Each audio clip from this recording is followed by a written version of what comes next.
বলেন ভাই। ভাই প্রবাসী ভাইরা আপনারা টাকা নিয়ে আসেন দেশে, বুঝছেন? টাকা নিয়ে আসেন, এখানে মাল নিয়ে আসেন না। এই যে এত কষ্ট করে মাল নিয়ে আসে, মাল রেখে দিচ্ছে, বুঝছেন? মাল নিয়ে আসেন না এত কষ্ট টাকা দিয়ে, মাল সব রেখে দিচ্ছে খুলে, বুঝছেন? আমি লাকি পাইতেছিল 2 ঘন্টা ধরে ঘুরতেছি। এই যে বড় ভাই কি হারাইছে, আপনি কি পান না লাল ভাইরা ওই যে ভাইয়ের?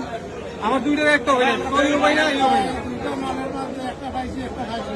আমার লেগেজ কাইটা যা আসলো সামান ভিতরে এটা ওদের সামান নিয়ে গেছে মনে করেন। এই যে এটা আমার নিজের টাকা, এটা আমার নিজের লাগেজ। আমার কাইটা সামান টামান নিয়ে গেছে গা। প্রত্যেকটা মানুষ এরকম হলেন, প্রত্যেকটা মানুষ, একটা মানুষ নেই, দেখেন না কতগুলো মানুষ ব্যাগ হারাইলে একজন হারাইবো। প্রত্যেকটা মানুষের ব্যাগ হারাইছে, দেখেন অধিকাংশ মানুষের লাগেজ খুলছে। এই সম্ভব কোনোভাবে?